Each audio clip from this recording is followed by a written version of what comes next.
So lesson 12 has a lot of verses, I think, that many of us are familiar with. I think, just reading it, it has a lot of verses or passages, or I guess contexts in which we can pull lessons from. But what chapter, I think probably one of the more popular, more famous chapters, we just finished, what's it often called? Okay. Chapter 11 has to do with what we call these great people of faith and the examples of their faith that they exhibited in their life. And so we transition into chapter 12, and does somebody want to read verses 1 and 2? Therefore we also, since we are surrounded by so great a cloud of witnesses, let us lay aside every weight and the sin which so easily ensnares us, and let us run with endurance the race that is set before us, looking unto Jesus and the author and finisher of our faith, who for the joy that was set before him endured the cross, despising the shame, and has sat down at the right hand of the throne of God. Okay. So, if there is a theme you could say for chapter 12, you could probably say that it is endurance. The idea that he's encouraging these Christians to keep on keeping on, as we sometimes say, to endure. But in verse 1, who are the cloud of witnesses that it talks about? And what does that mean? All those people in chapter 11. Okay. We just finished chapter 11 mentioning all of these people that exhibited their faith in God. And he says, therefore, since we also are surrounded by so great a cloud of witnesses. And then what does he tell us? Because of that, what are we to do? Okay, quit sinning. Lay aside every weight and the sin which so easily ensnares us. What are the weights? Why does he say it the way that, or what are your thoughts on that? Bags we carry. Okay. Along with our that we don't want to give up. Okay. Because when I was running half marathons and stuff like that, one of the big things was go as light as possible, take what you need, but go as light as possible, because every little ounce matters as you're running. Right. That's why I look at it this way. But in the context, I mean, I agree. I think that's the point that he's making. The example. What are the weights that he's telling us to lay aside? James? Well, some of it's burdens, and some of it are just things you don't need. So it's a little of both. It's not always a burden, but maybe something just really unnecessary that's going to weigh you down. Yeah, and I don't think it has to be a sin for it to be a weight. I think that there are things in this life that can weigh us down that are good and even commanded. Our job and us supporting our family or whatever it might be that are weighing us down. But the example, and Carl brought it up, throughout the New Testament, there's multiple examples, especially Paul. In fact, the three that I could find that talked about race, Paul used. But the idea of a race is something that is constantly brought up in the New Testament. Why do you think that the example of a race is so relevant? And why do you think that that's what is so often used as the example for how we live our life? Yeah. Okay. It's a great analogy because you're going to a finish line in a race. That's the whole objective, is to win the race and cross the finish line. And so that's, in essence, what we do with our lives. We run the race of run the Christian life, and our finish line is heaven. So it's a good analogy. Okay. And a lot of it, there's a lot of preparation before you even start a race. So it's a planning. Yeah, and the weight that it talks about here in verse 1, where it says, lay aside every weight. no one wants to run with a lot of extra weight. You know, I know that they train in the military and things like that, and you know, I have to call out Jamie, not call out, it's more of a compliment, but many moons ago, I'm not going to say how many years ago, he invited me to go run bleachers at the Tuttle football stadium, and you know, it was insane. It was so hard. But I showed up, and I think it was the second time I showed up. He decided to wear a 20-pound weighted vest, and he did it faster than I could. And so when I think about laying aside every weight, I just remember thinking, I do not know how you're wearing that. But the idea of running with weight on your back is not something that is desirable. So we try to lay it aside so that we can run faster, that we can run a better race, whatever it might be. But when it talks about the weights and sins, you know, like I said, I don't think that it's necessarily always a sin that can be weighing us down. But the devil uses whatever he can. And it may be family, it may be your job, like I said. But if he can weigh you down with anything of this world, then he's going to have an advantage in this race. Yeah. Thinking about the Jewish context of this, you know, in Romans 14, Paul makes the point that you can observe feast days and you can abstain from certain meats and eat certain meats, and that's a liberty of yours as long as you're doing it with a good conscience and to the Lord. But a situation where a Jew might need to step back from those traditions that he's held dear all his life is when it's going to get him close enough to be tempted to actually observe it religiously.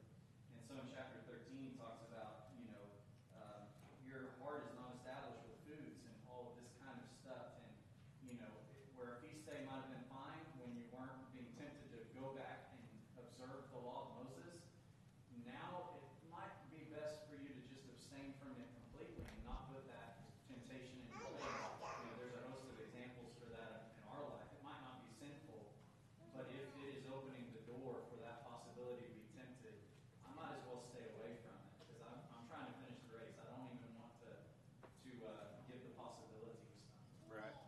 DJ? I was going to make another example of the race was you have to continually be running. Right. You know, that's the life of a Christian. And weights are things that anything that could potentially stop you from running. Like, you know, you said, there's nothing for balance. Yeah, well, in the book, you know, it's written, the metaphor refers to the great amphitheater with the arena for the runners and the tiers upon tiers of seats rising up like a cloud. But the word witnesses means that they're not mere spectators, but testifiers.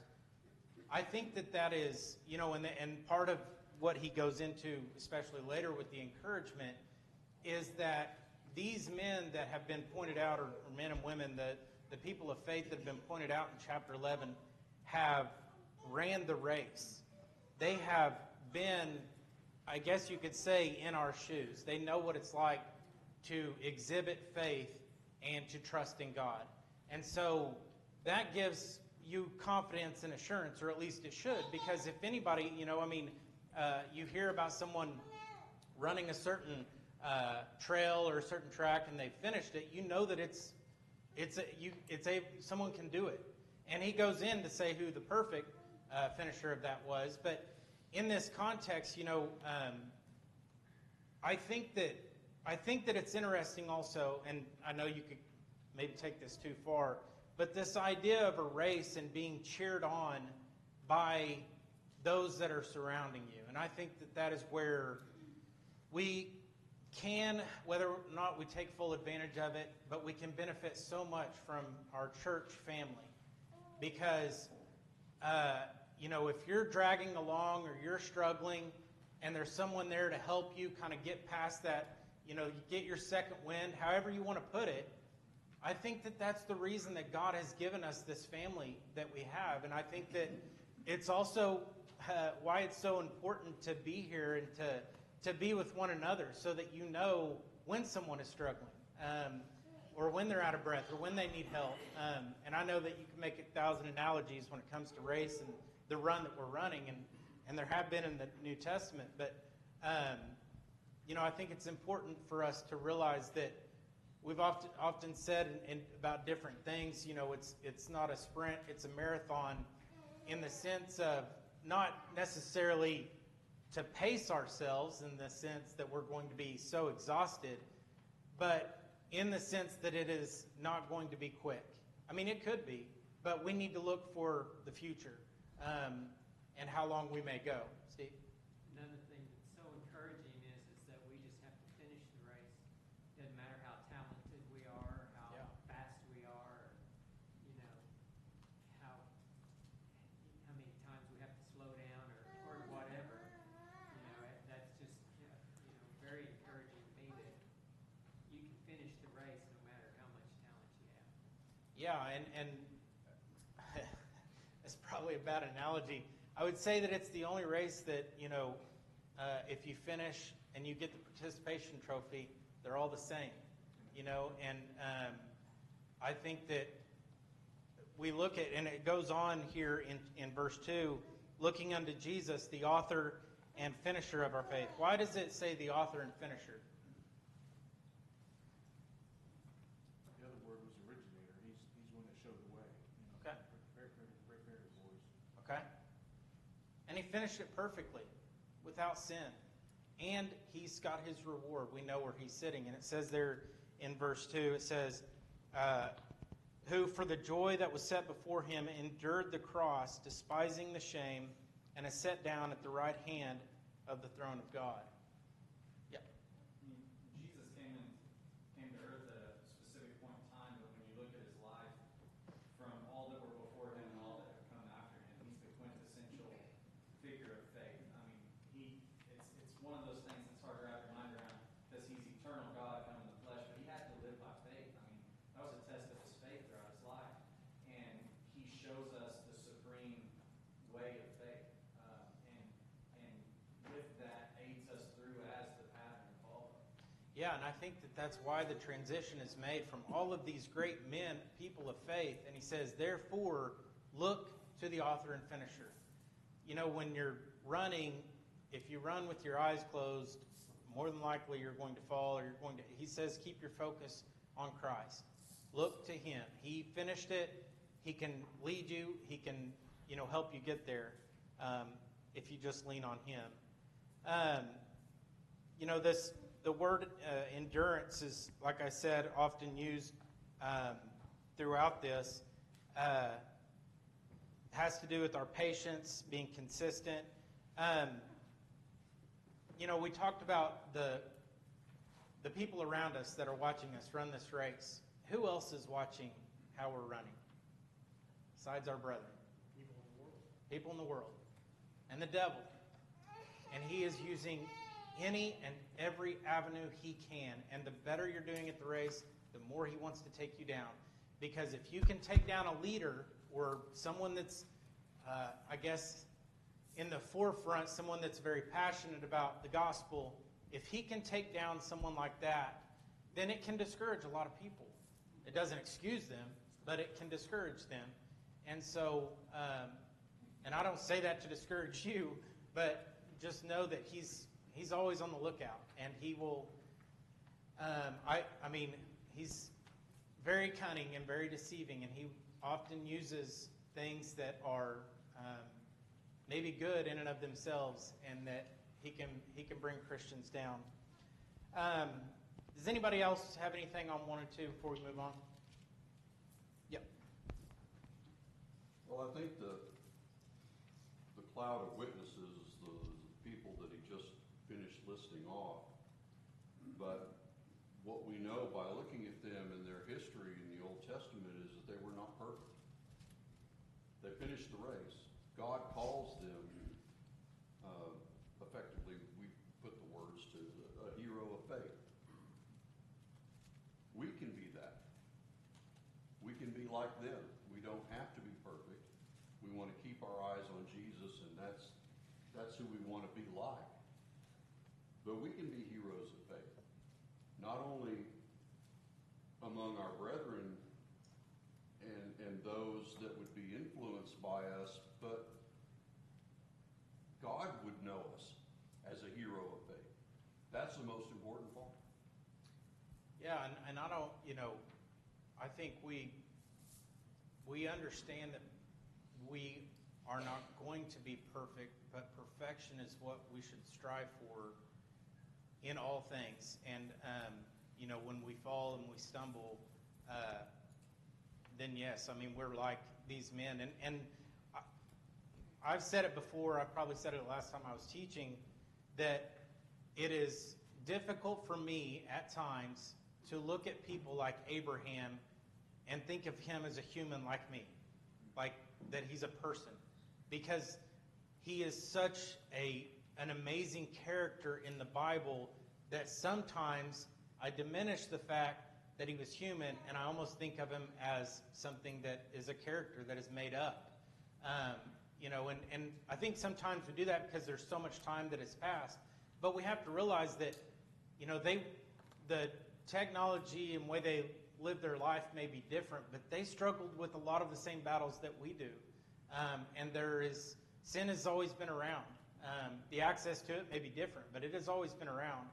And it shouldn't, I think to strive to, obviously, we don't necessarily need to strive to be like Abraham. We need to strive to be like Jesus, and if we do that, we may become like Abraham. But those are still men that, although they stumbled, and we can take assurance knowing that they also stumbled, they were made right by their faith, and that's why they're commended for the things that they did.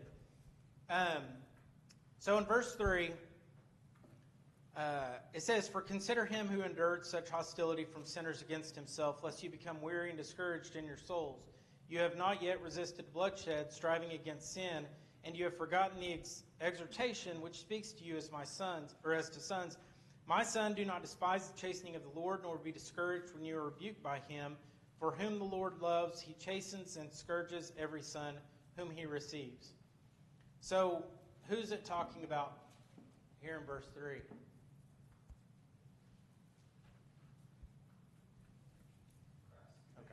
Yeah, Christ. It just was talking about, it was kind of a weird break between 2 and 3, but Christ, who endured such hostility from sinners against himself, lest you become weary and discouraged in your souls. What is he trying to say here? Don't give up. Okay, and why not? Finish the race. Yeah, it's doable. It's doable. Christ did it against the very people that put him to death. What can we not handle? I think that, and it goes on there and it says, you have not yet resisted to bloodshed, striving against sin. What is he saying there? They haven't died yet. And it doesn't look like they've shed blood for the cause yet. But that doesn't diminish the fact that there is still persecution among them. I think,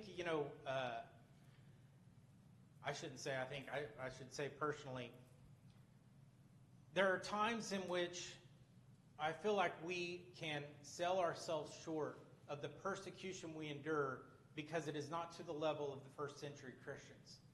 In the sense of, there are times that we are persecuted in our lives, but it may not be to the point of death, and so we feel like we're not actually being persecuted. Because when we think of the word persecuted, we think, well, it's got to be to the point where we're fearful of going to assembly, or we're fearful of losing our life. Yes, that's the ultimate giving for God, is to lose your life, for the Lord. But it doesn't mean that we're not persecuted today. And I only say that because I guess I would like to tell myself that junior high, high school, when I was trying to, stand for what was right and, against a world that maybe didn't agree with me, and, you get made fun of, and all of the things that you endure as a teenager, that you could be told, hey, you're doing the right thing. This is a form of persecution. And then you could read this and say, God is doing this because he loves you. Because it goes on and it says, my son, do not despise the chastening of the Lord, nor be discouraged when you are rebuked by him. And then it says, For whom the Lord loves, he chastens and scourges every son whom he receives. So that persecution is a form of chastening that we have in this world. And so we should take joy in it, that we can do it because of the cause of Christ. It's difficult to do. I mean, it's like anything. It's like, hey, why don't you be happy? Well, okay, I'm trying. It's not easy, but we have to get past the point of looking at this life. I mean, it's, like I said, it's easier said than done, but when we are looking towards eternal home, then we see how petty the things are in this world. Yeah. I think he gives us something to help us in this enduring race. Keep your eyes focused on the goal, looking unto Jesus. Keep your eyes there and not on these worldly encumbrances. He is the author and finisher of our faith. Our faith is what helps us get through all these encumbrances. But it is up to us to keep our eyes on the goal so we don't lack in faith. Kind of think of it as like taking your water with you in a race. If you don't have any, you run out of steam. But keep your eyes on the goal. Keep your faith healthy. Keep it going. Yeah, and I think that the focus, it has to be on that. I was trying to think of an example, because I don't know personally at the time that I was running and I was looking around, but now that Boston has started to walk, and I've seen this with other kids, but I guess I see it more now that, you know, she lives with me, or I live with her, is that she will start running or walking and just looking back. And I am just like, oh, no, because it'll be 6 or 7 steps, and she'll never, you know, she's just constantly, and you just want to say, look where you're going, you're going to fall, you're going to trip. But that very almost, you know, humorous idea is exactly how we can get distracted by the world. I know that that's kind of a play on, you know, what I'm talking about, but we can get distracted so easily, and all it takes is, you know, just a little bit of distraction to kind of get us off course. And we've talked about, I think in a previous class, that, you know, when you deviate from that path at the beginning, you know, it may be minor, but if you stay on that for very long, you're going to be so far away from your goal and from the finish line. Did you have something? Okay. Yeah. Do you have something? Our discouragement, we're talking about discouragement and being distracted. And sometimes we do it just thinking that, I don't know, I'm even making a difference. But, you know, that's why he's pointing out to us that look what the Lord went through to do this. And in 1 Corinthians chapter 15, 58, Paul is talking to them about it. And he says, my beloved brethren, be steadfast and immovable, always abounding in the work of the Lord, knowing that your labor is not in vain. So sometimes it's not just about, you know, getting the reward for yourself. It also has to do with others. Everything you do affects somebody in your life, whether you want it to or not. You don't get a choice about that. So everything that you do is going to affect somebody. So that's why he's trying to encourage them to always do something in the Lord, because it's going to help. Whether it's you or somebody else, it's going to help. Yeah, and obviously you're both wanting to go to the same place, so why not help other people get there? You know, and I think that's a good example of that. To James's point on being effective, and you kind of hit on this earlier as well. I mean, he says that he scourges every son whom he receives. We often think of suffering, and the Jews definitely thought this way: if I must be doing something wrong, I'm being punished. And sometimes that may be the case. I don't know that we'll ever fully know that or not, but the fact is, when we're doing what is good and we're doing what is right, I think we need to understand Satan's a real person too, not just Abraham. Satan's a real person too, and like you said before, he's constantly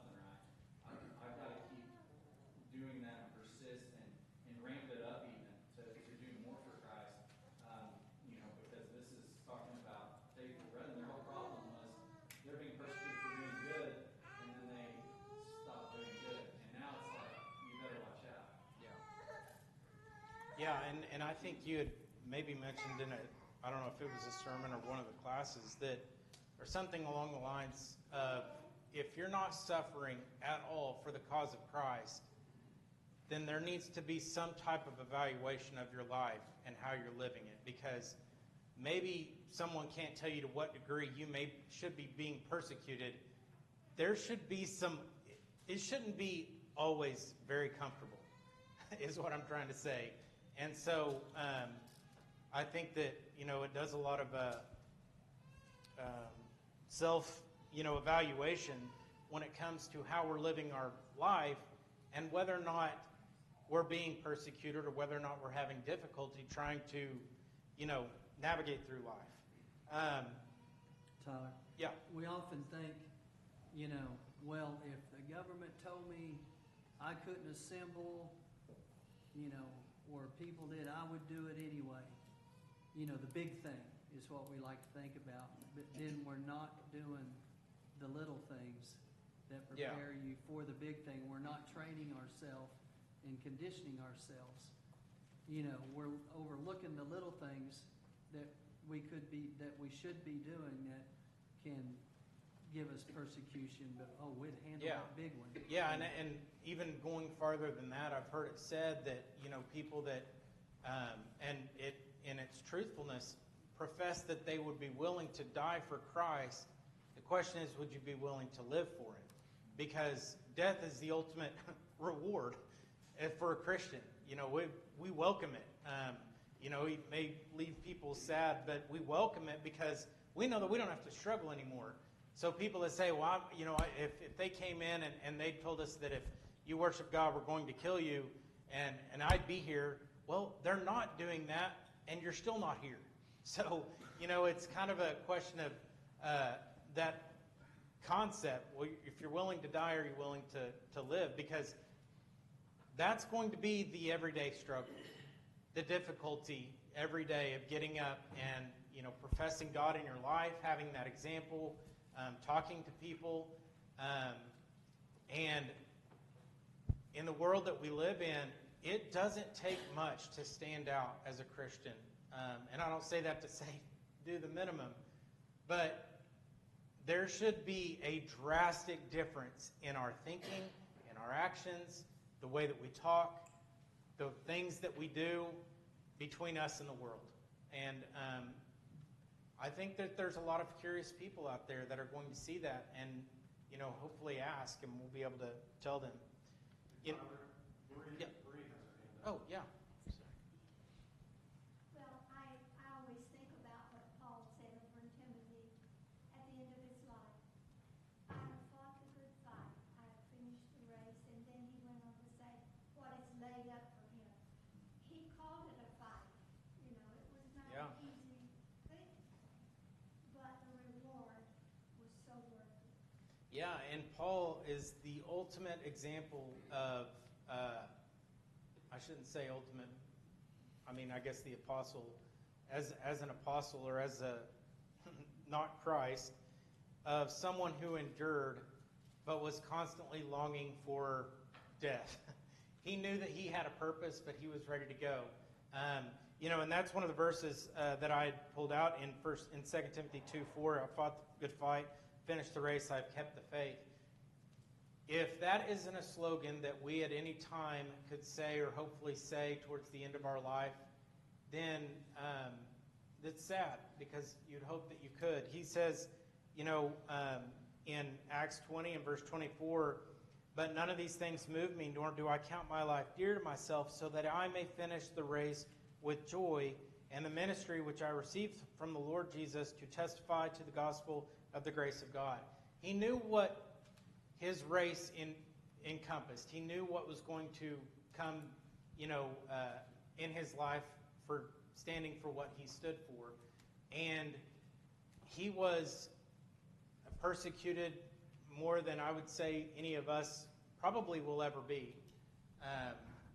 But he kept on, and that's why he's such an amazing character, an amazing person that we can look at. So when he goes on, did somebody have their hand up? Yes? Okay.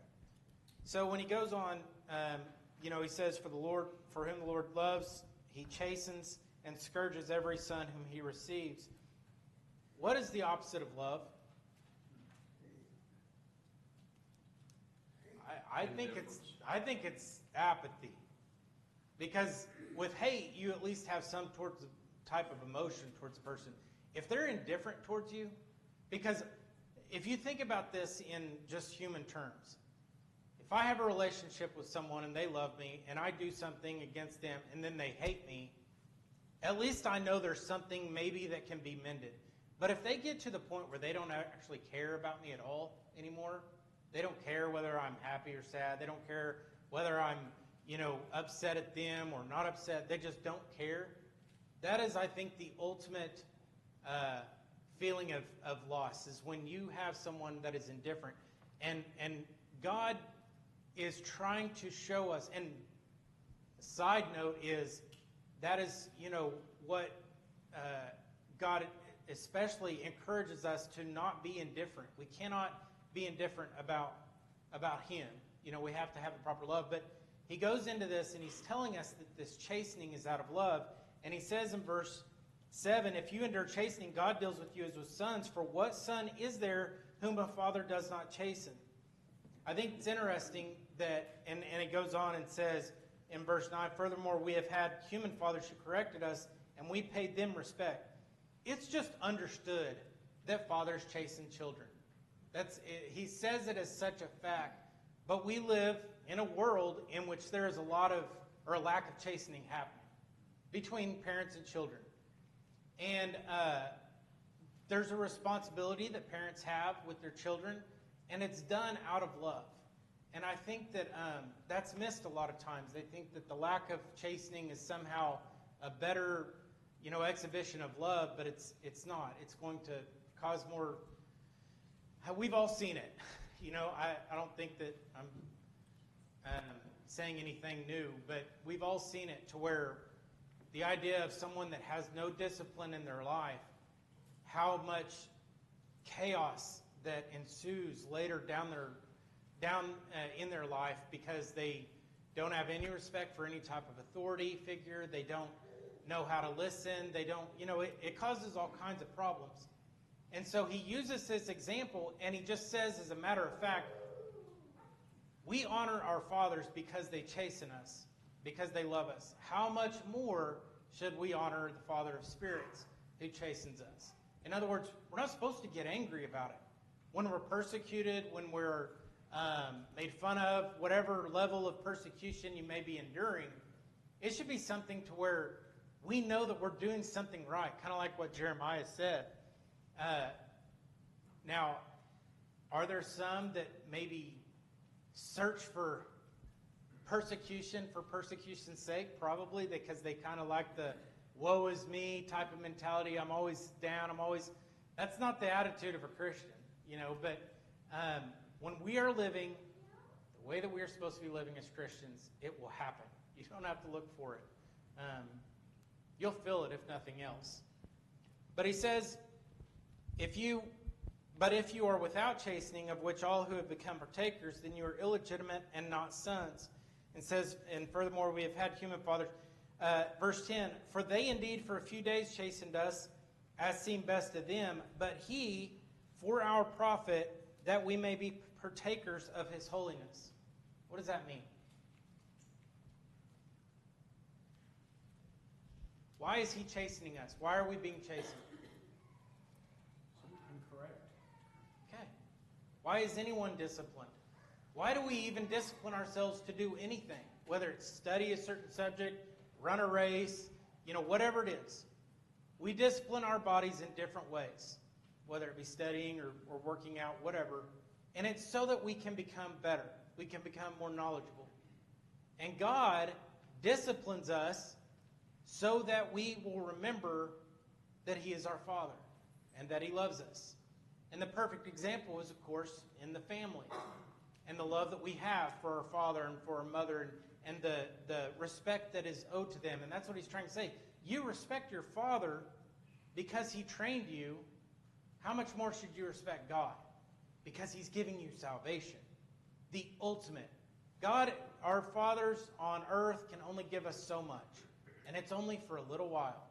But what God is doing doing for us is eternal. Scott? You hit on it. We discipline our children because we love them, and we want them to either not get hurt or do whatever it might be. And we're disciplined because we're loved by God and Christ, and so we will do what we're supposed to do and follow Him. Yep.